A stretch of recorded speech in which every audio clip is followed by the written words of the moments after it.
I have to say right off the top, if I may, that I live and work inside the Beltway, but it is great to be back in America again. Yes, you can clap for that.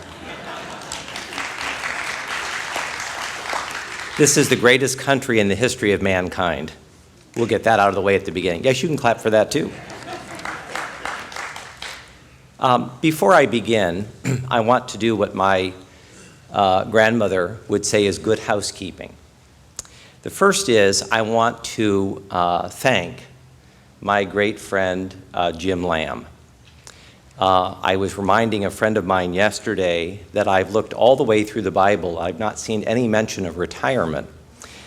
So I feel very confident that Jim and his family are merely going into the next chapter.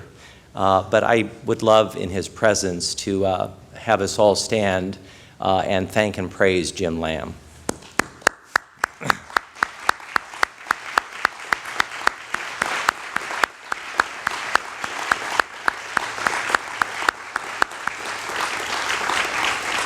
I thought his remarks last night praising our great sister in Christ, Maggie Carner, were so well done.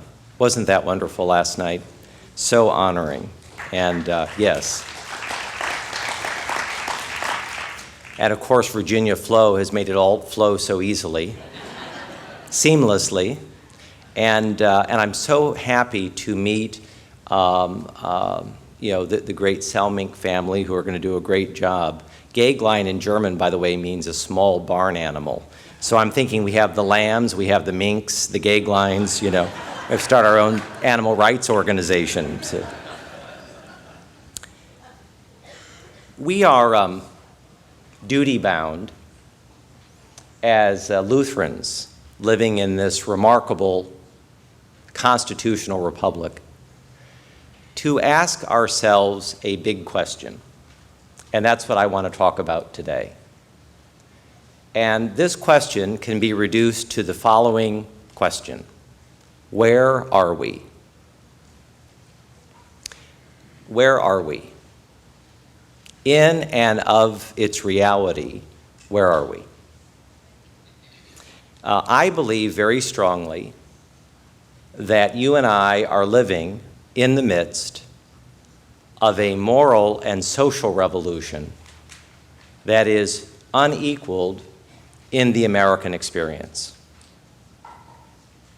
And I say this as a lover of history. Let me say it another way.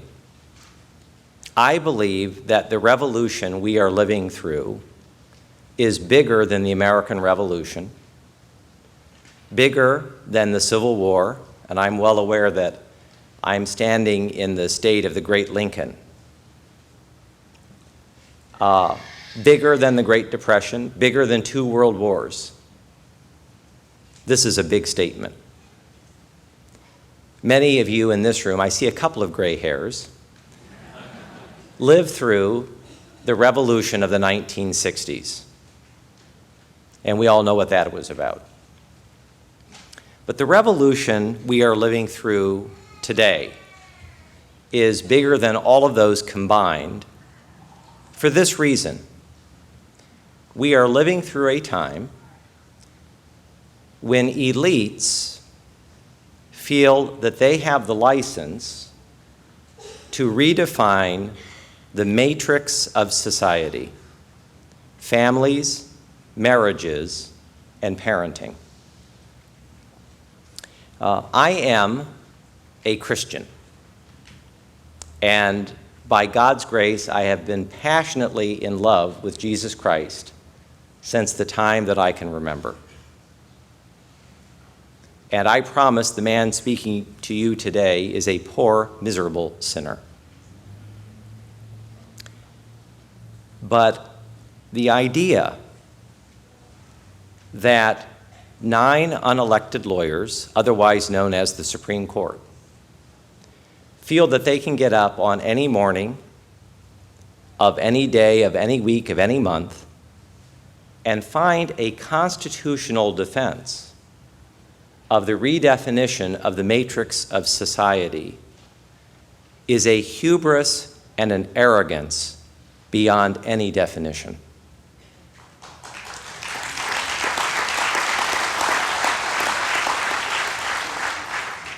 The wonder of it all is that they keep doing it.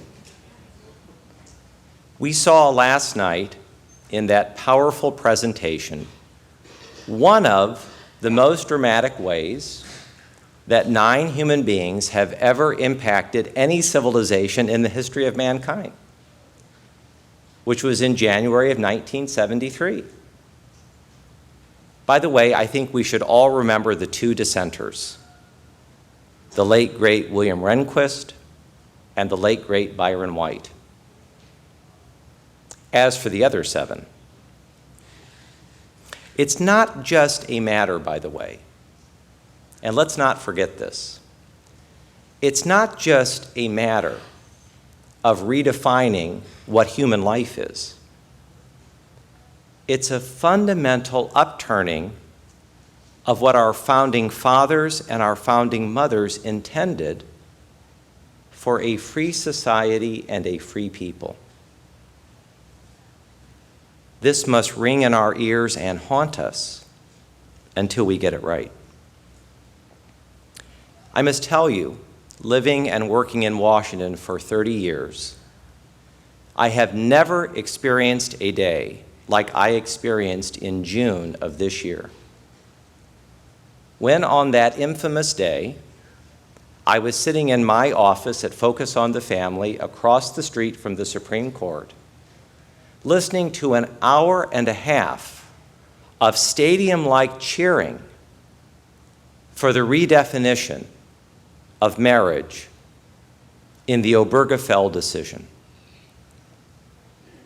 I'm sorry to say, my friends, they were cheering the decline of the United States of America.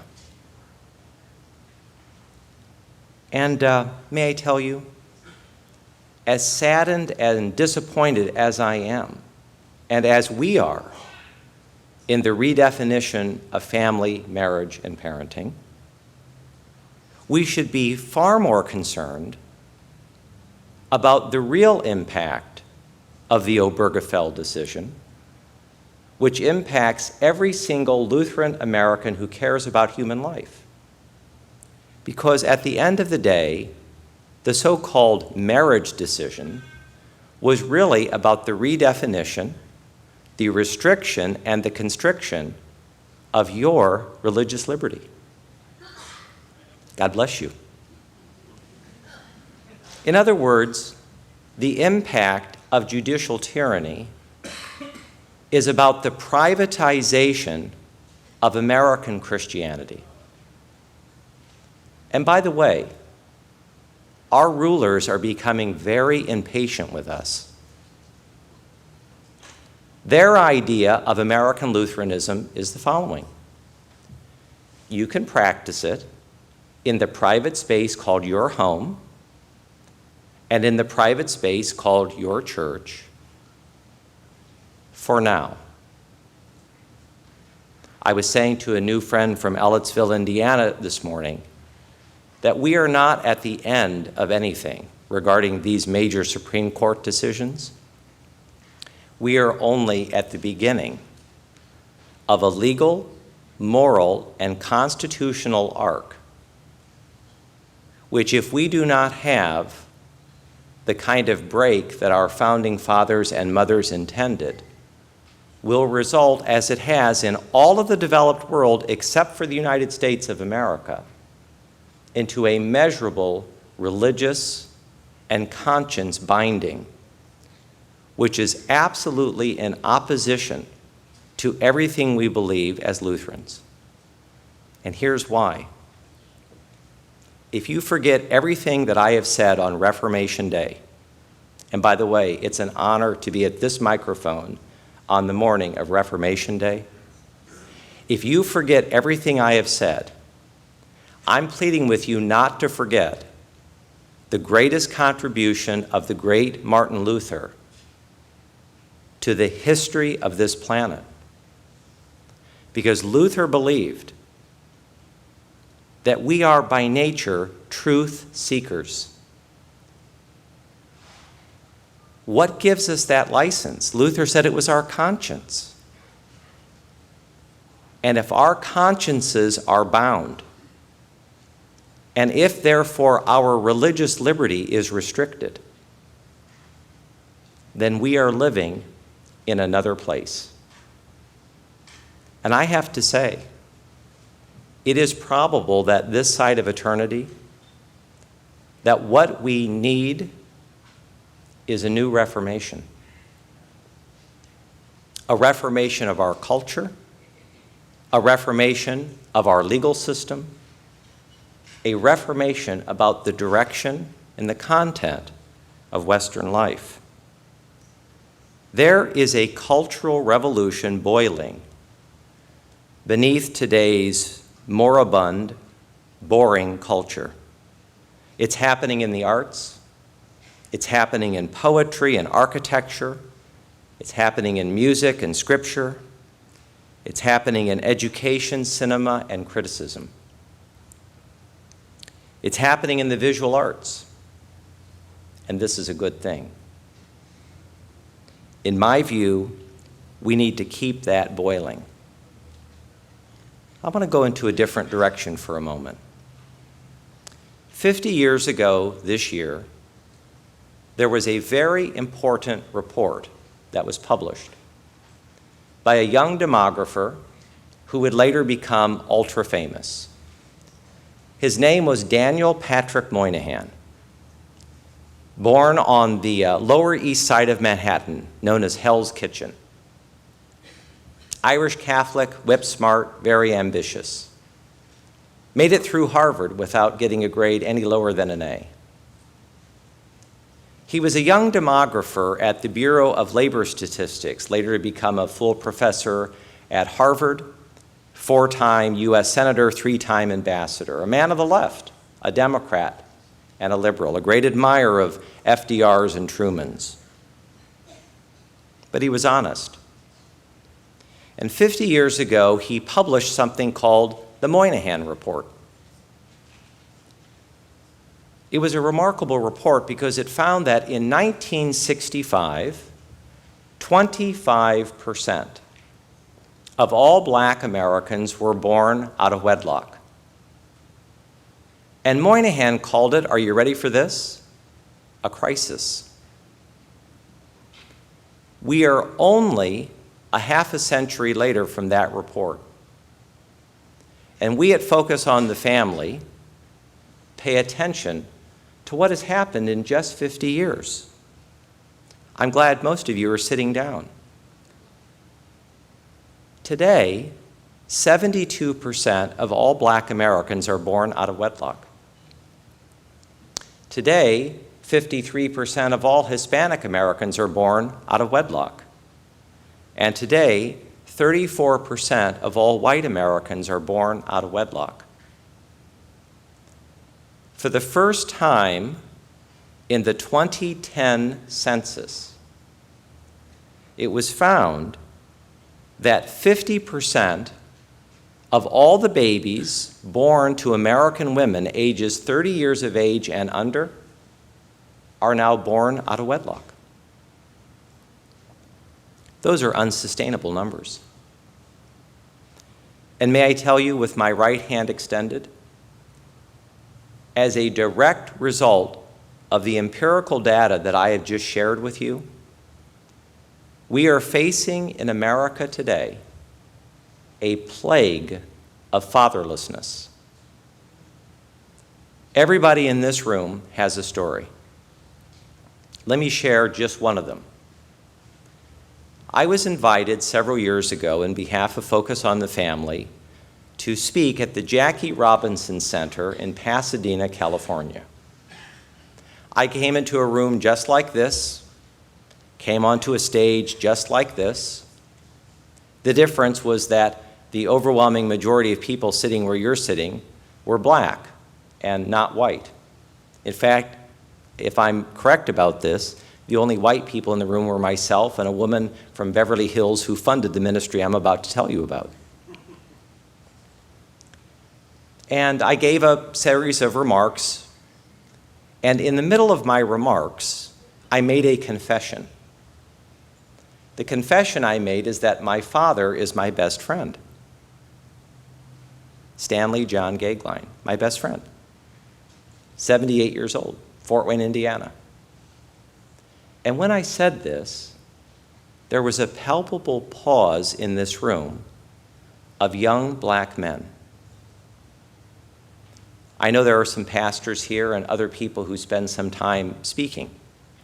And you all know that when you're the speaker, you think everybody's reading you, but as the speaker, you're reading all of you. And I thought, my gosh, what did I do? Did I say one of George Carlin's 7 dirty words? So I walked off the dais, went to one of my hosts, and said, what did I say? Great speech, he said. But you said that your father is your best friend.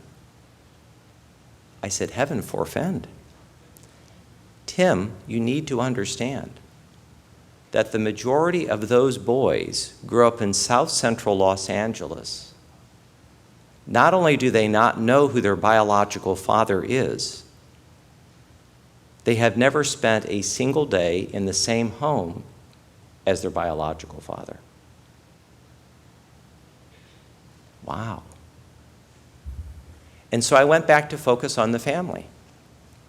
And I asked a colleague of mine, tell me about this. He said, Tim, in America today, we have, are you ready for this? 33,000 gangs, comprised of 1.5 million Americans, ages 5 years of age to the age of 18. And you know why that is?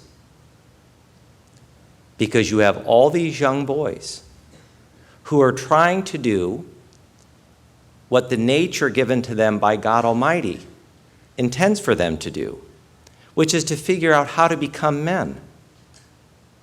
And I'm speaking to all the men in this room. Every boy will become a man, but not every man will become a gentleman.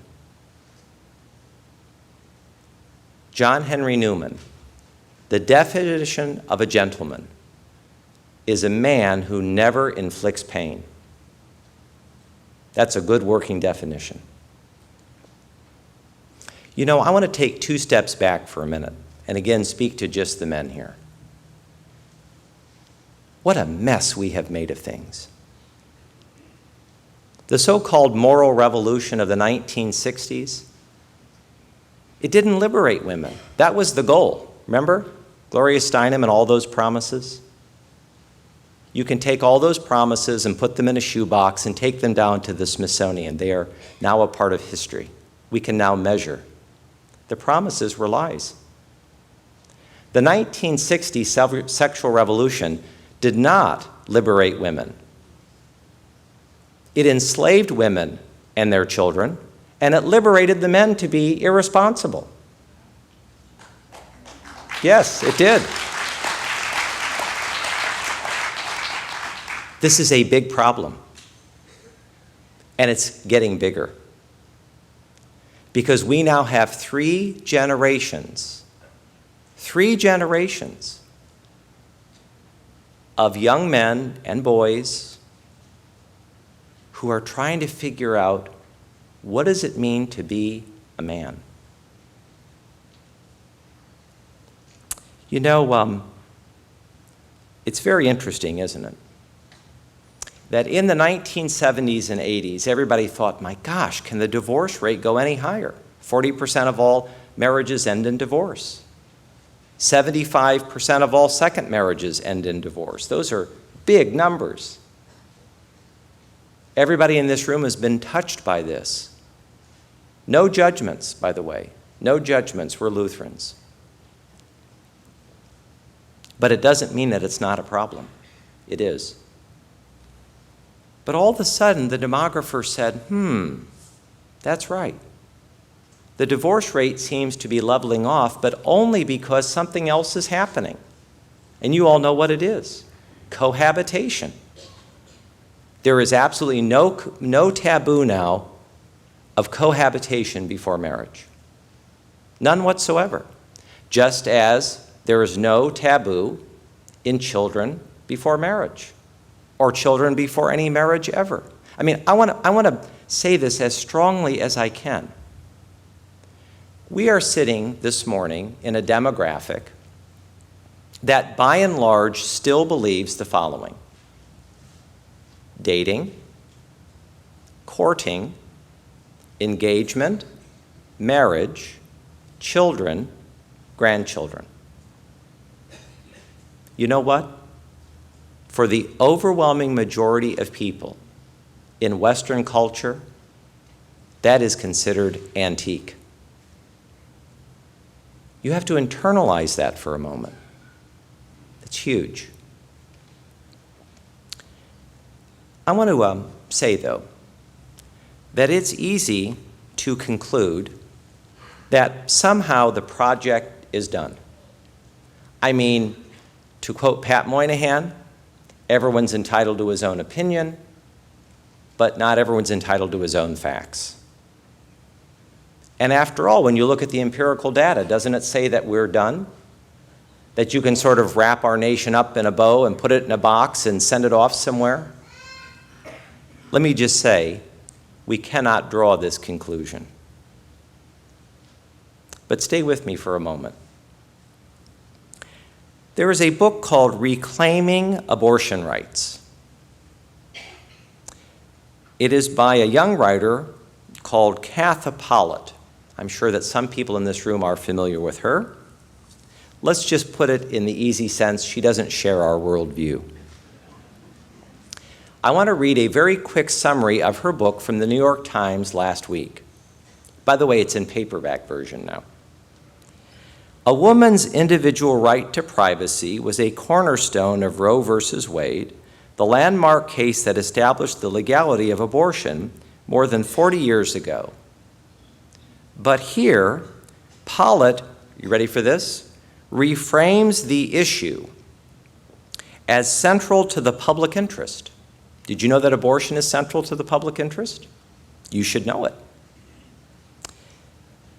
Arguing that ending an unwanted pregnancy, more euphemisms, can be beneficial for women, their families, and society.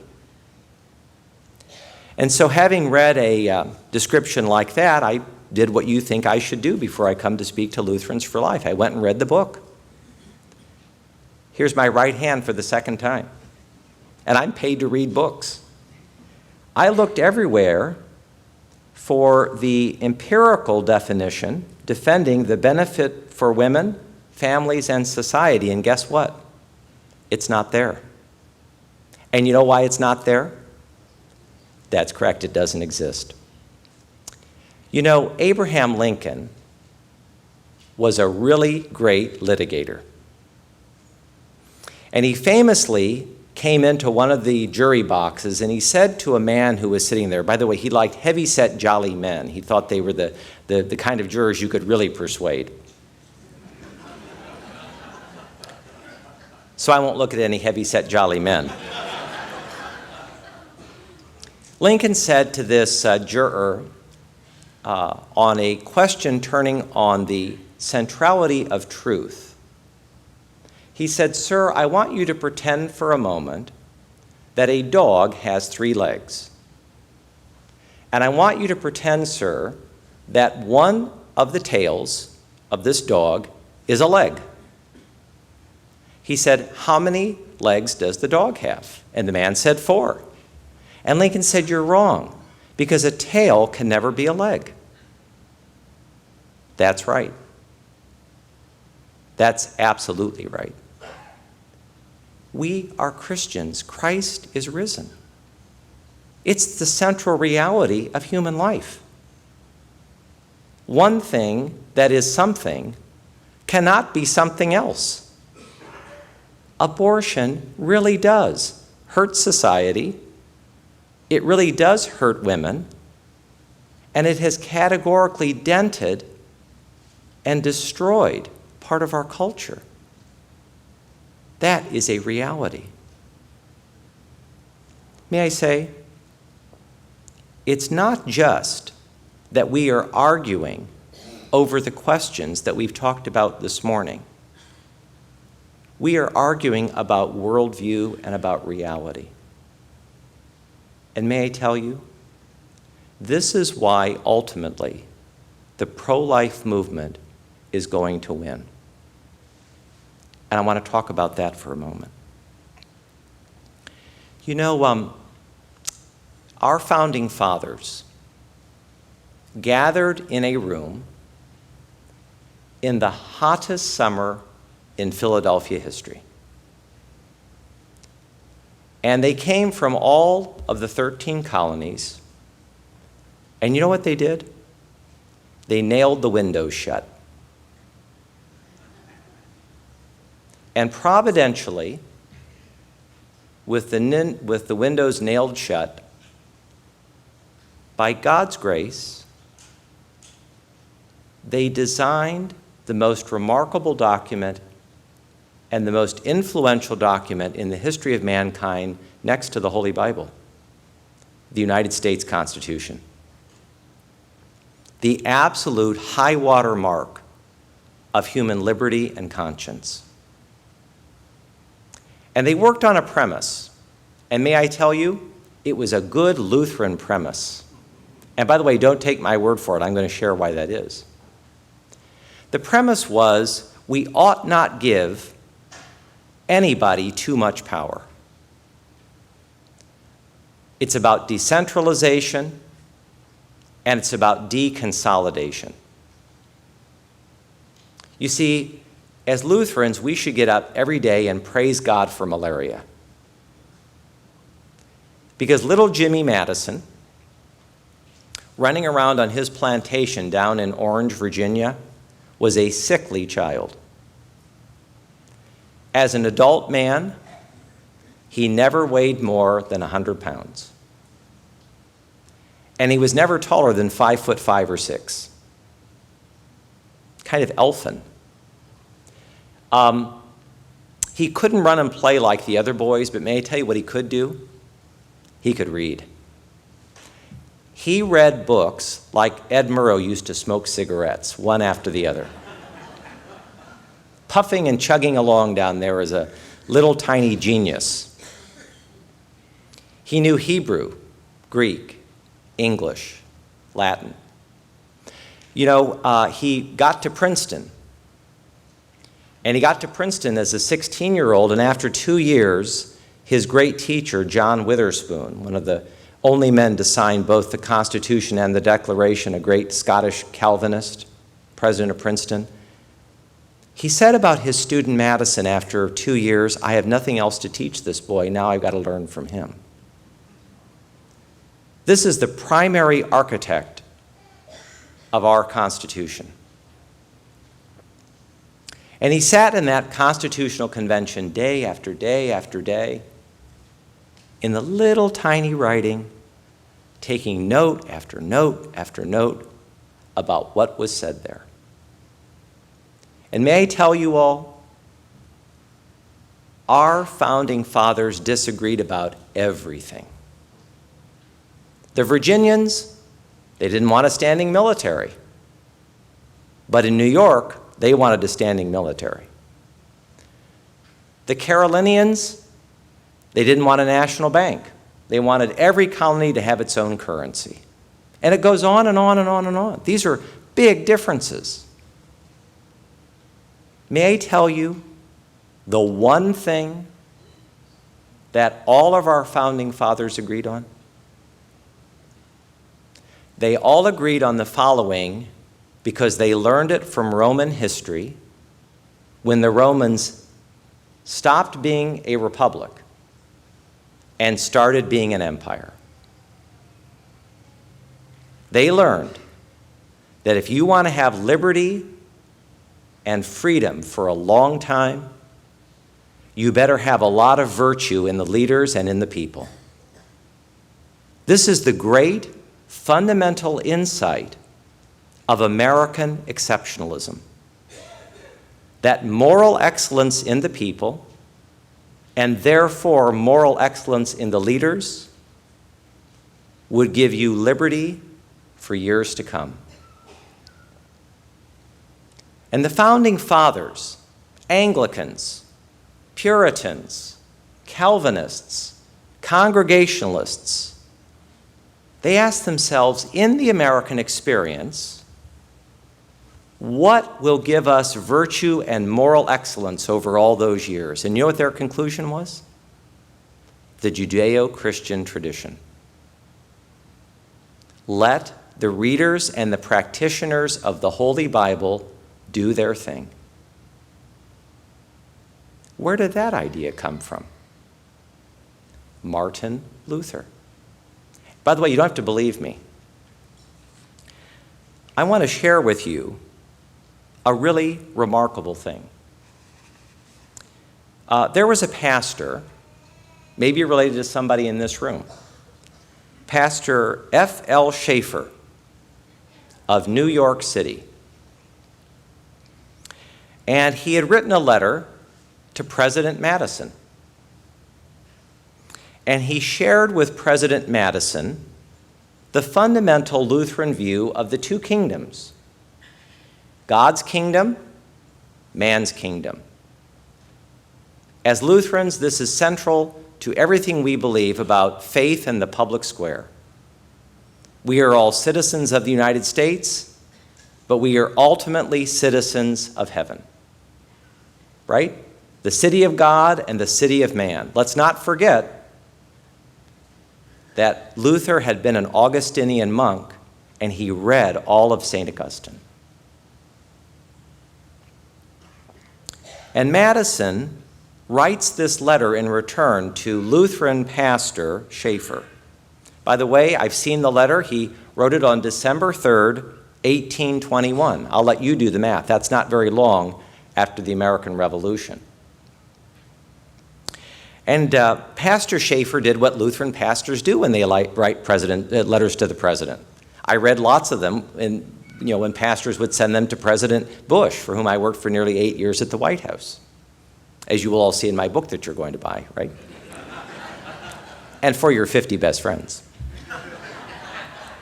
Pastor Schaeffer wrote President Madison a powerful letter. And in the letter, he also sent a copy of his sermon, right? That's what Lutheran pastors do. We like to share sermons, yes? Right. And this sermon is fascinating to me as a cradle Lutheran and as a lover of the Constitution. And I hope it's fascinating to you because this letter is about, are you ready for this, in air quotation marks, the separation of church and state. This myth that somehow the government, has every right to be involved in the business of the church, but heaven forfend, the church should ever be involved and Christians should ever be involved or be concerned about the affairs of state. Not the case. It's a myth. Here is what the great Madison says to Pastor Schaeffer.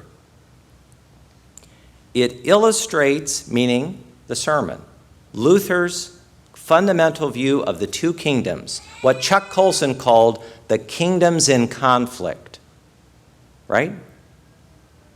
It illustrates the excellence of a system which, by a due distinction, this is Madison, to which the genius and courage of Luther led the way. Did you hear that? Did you know that? I want to say it so everybody knows and understands. The principal architect of the American Constitution, writing to a Lutheran pastor in New York in 1821, is saying that the kingdoms in conflict, the Augustinian, the Lutheran view of faith and the public square, right, is an excellent view. It's a view, he says, of genius and courage of Luther that led the way between what is due to Caesar and what is due God. Now, are you ready for this? This is pure Madison. He says this view, and I'm quoting from the letter, best promotes the discharge of both obligations. Wow. Not bad, is it? How do you feel as a Lutheran now? We have 2 cases coming up for consideration in the Supreme Court this year, and everybody in this room should be incredibly hopeful. Here's why. We're going to find out probably in the next 2 weeks whether the Supreme Court is going to hear the Little Sisters of the Poor case. Do you know this case?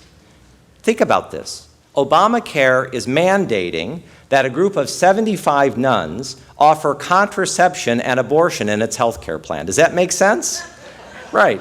I'm glad you're laughing. It's so absolutely absurd. It's irrational. That never stopped the Supreme Court from doing the wrong thing, by the way. I have met one of the Little Sisters of the Poor. I think she'd make a very good Lutheran. In my view, there are 2 kinds of people. There are Lutherans and people who soon will be, right? Okay.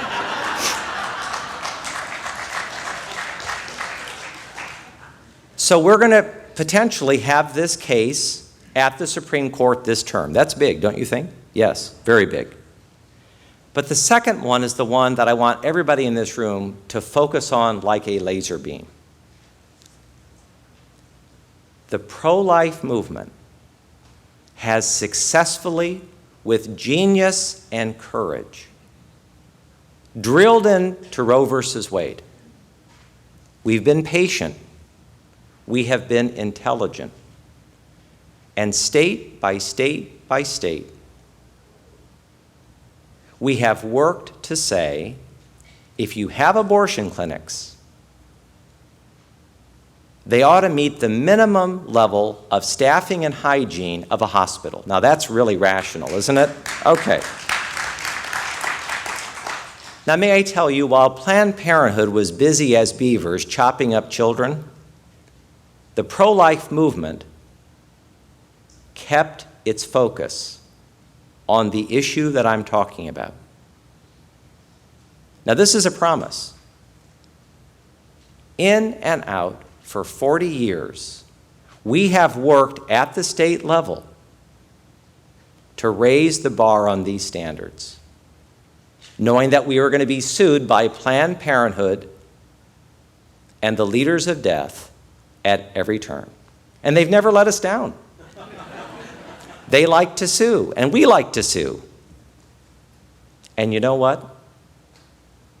We are going to find out in the next couple of months whether these so-called undue burden cases are constitutional in the states or whether they're not. And guess who gets to tell us?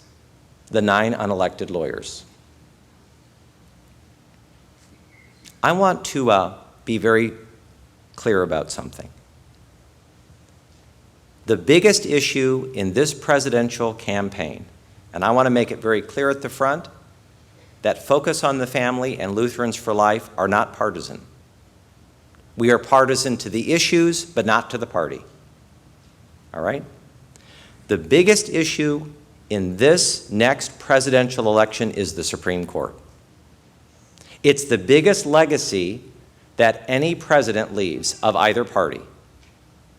And are you ready for this? On the last day of Barack Obama's presidency, we are going to have 4 Supreme Court justices who will be 80 years of age and over. For some reason, Supreme Court justices and classical symphony conductors live a long time. But even if they live a long time, we're going to have 4 octogenarians. Whoever is the next president, whether it's President Clinton or President Carson, President Huckabee or President Bush, President Sanders or President Trump, whoever it's going to be, they're probably going to have 2 to 4 picks on the Supreme Court. That should take our breath away. And the biggest issue is religious liberty and rights of conscience. You know why? Because if our consciences are not free, we're not free. If religious liberty is insecure, all of our liberties are insecure. This is what's at stake. You know, I've watched the Planned Parenthood videos. And their brand, as it were, is beyond dented. It's irreparable. There are just some things you can't defend. Right? I mean, after a while, the people who defended Genghis Khan, they couldn't defend him anymore. Planned Parenthood is the greatest euphemism there ever was. And you know what? And I hope you'll all stand on this. They are headed for the ash heap of history.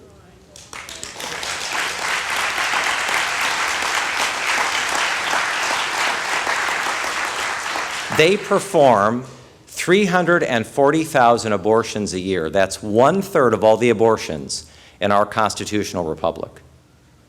And you know what? They are eventually going to be viewed as a very bad and evil memory. And I'm going to tell you why. Because in America, faith and public life go together. Unlike the rest of the developed world, and this is a promise, there are not 300 Germans or 300 Italians or 300 French who are at a creation museum this morning on a Saturday morning, sipping coffee and listening to somebody in a bow tie, trust me. In this country, you're here for one reason, because of your faith. And you know what? There are millions and millions and millions and millions of people who agree with you and with me. And you know what we are? We're patient. We're faithful. We're trusting. You know, it's very easy as a member of the pro-life movement to feel discouragement and despair. I travel about 1/3 of the time. I walk into rooms like this and people say, I've never been more concerned about my country. I don't know what to do, and I'm especially concerned for my children and grandchildren. But you know what? Discouragement and despair is a sin. And you know why it's a sin? Because it negates the hope of Jesus Christ. And Jesus Christ hears our faithful prayers. May I tell you, my prayer, and I know it's your prayer, is that we will all eventually live in a pro-life constitutional republic where every person, you know, will be welcomed into the world and protected by the law. But you know what? Our benchmark must never be success or victory. That's like catnip in a sports event. If you look through the Bible, and people in this room have looked through the Bible, you will not find that as the benchmark in the Christian life, success and victory. But you know what you will find? Obedience. Our greatest gift as Christians is not to be successful, and we must not teach our children and grandchildren that. Success is wonderful if it happens. Our goal is to be faithful and obedient to our call. And you know, in the American experience, even when we get it wrong in the worst possible way, by God's providence alone, we eventually get it right. It's true. We were a slave country. And in the history of the world of slave countries, we've never had an abolition movement that happened so quickly. That's remarkable. 4 million people were freed after the murder of a U.S. president. It was a high principle, and 750,000 Americans had to lose their lives. But you know what? Abolition happened. In fact, the greatest social movements in American history are impossible to understand without understanding the central role of the church. No civil rights movement without the church. No abolition movement without the church. No women's suffrage and coeducation without the church. And guess what? No pro-life movement without the church. It is my view, and I know we have young people here, it is my view that Roe against Wade will eventually be overturned. And it will be overturned, yes, may it be. I'm going to tell you why Roe against Wade will be overturned. Because of the faithfulness and the obedience of everybody in this room today. You know, we are all busy. Marriage, mortgage, and munchkins makes you busy. Very busy. But if you want something done, give it to a busy person. And we Lutherans are awfully intentional. President Bush once asked me, what is the greatest contribution of American Lutheranism? I love questions like that. I said, sir, we pump out great citizens. That's what we do. We understand that the first duty of Christian citizenship is to vote, and we teach our young people to be intentional about their faith. May I tell you, that's how successful social movements are eventually won. I believe in the American experience, faith and public life are not in opposition. In the American experience, and from the beginning, faith and public life go together. Faith nourishes, and it defends, and it refreshes, and it regenerates, and it reclaims a tired culture. And I believe that the seedbed of the coming American Renaissance will be rooted not in a greater or stronger military, not in a greater or stronger Wall Street. The coming American Renaissance, which I write about in my book, will be rooted in the combination of what faith contributes to the public life of this great country. Now is not the time to retreat in despair. Now is the time to engage in hope. You know, Bobby Jindal beautifully said, and this is so important, he said, you know, America did not create religious liberty, but religious liberty created the United States. And that's right. And where does that come from? As we've read in the letter from President Madison to that great, long-forgotten Lutheran pastor, the seedbed is faith and conscience. And I want to conclude by saying the following. At the height of totalitarian communism, the great writer George Orwell made an observation. He said, the first duty of an intelligent man or woman is to restate the obvious. And that's where we are at in America in the 21st century. We have to have the confidence that we can reintroduce the first principles to the rising generation of young people. What is a marriage? What is a family? What is religious liberty? Why does everybody count? This is a wonderful mission, and may I say, a wonderful vocation for everybody in this room. You know, T.S. Eliot said the following: there are no lost causes. He said there are no lost causes because there are no gained causes. That we fight for what we believe in because it is right. And not that we will see great success in our own generation, but that our obedience will keep alive the idea so that it might have success in the next generation. That is a profoundly Christological view of faith and public life. I believe that courage and cheer go together. It's important to be diplomatic. It's important to be civil.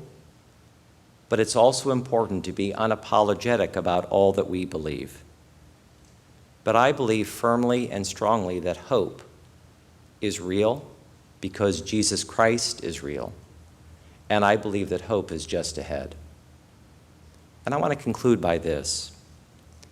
A very dear friend of mine who was a very consequential journalist at the height of the Cultural Revolution was interviewed, if you can imagine this, by Playboy magazine.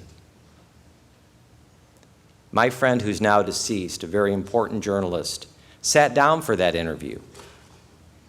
And he was asked, at the height of the 1960s, why are you so hopeful?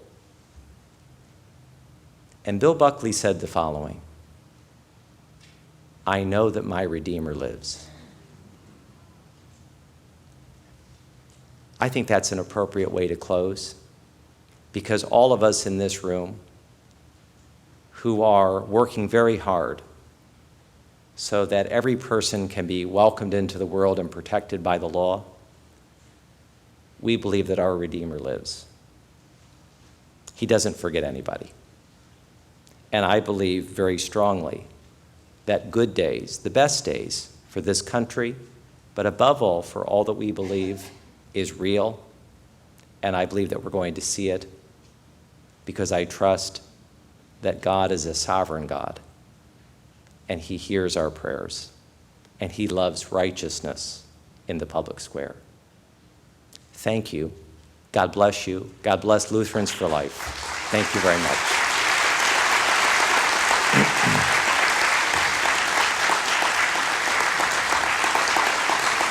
Thank you. Now, that's very kind of you. The great Virginia Flo is good about keeping me on time, so I'm going to do this very quickly, and I'm not sure where Virginia is, but I'm going to sign some books in a moment, but I am happy before doing it, I'm happy to answer or duck a few questions. And this is not a shy bunch. So, yes, sir. You mentioned the ministry in the beginning of your presentation. I mentioned the ministry. The ministry, when you spoke with the people in California. Yes, indeed. Yes, this ministry is affiliated with Focus on the Family, and the ministry that I mentioned is a ministry that uses sports after school to introduce the gospel to young boys who come from broken homes. It's working wonderfully. School ends at 3-something in the afternoon. Many of these boys have nowhere to go. And because they have nowhere to go, they often join gangs, get into fights, have problems with drugs, etc. Instead, in large numbers, they are now, because they love sports, they're going to play sports. And in the course of learning to play sports and this sort of thing, the directors of the ministry have a marvelous way of introducing Jesus Christ to them. And it's very exciting. It's one of the most remarkable ministries that I'm aware of for young people. They are, thank you for asking, they are the programs begin in 3rd grade and go all the way up to 8th grade. Yes, and I must tell you, we have a wonderful ministry at Focus on the Family called Option Ultrasound. Option Ultrasound either purchases or gives outright grants for the purchasing of ultrasound machines, because we know that women who are abortion-minded, if they'll see the ultrasound, they will often decide to keep the child. By God's grace, we have now helped to purchase 650 of these machines. They're not inexpensive, and we have, by God's grace, saved about 325,000 babies.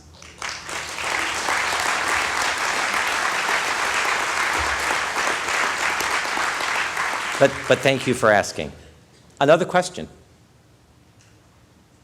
Hope I didn't bore you all to tears.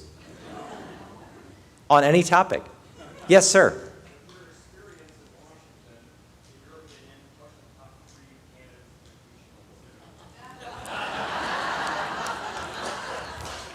My top 3 candidates would be James Madison, Abraham Lincoln, and George Washington.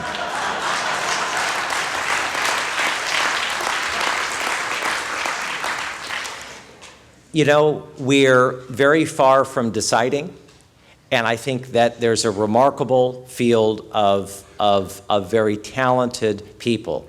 I think it's an embarrassment of riches. You know, I mean, we have, I think, very good people.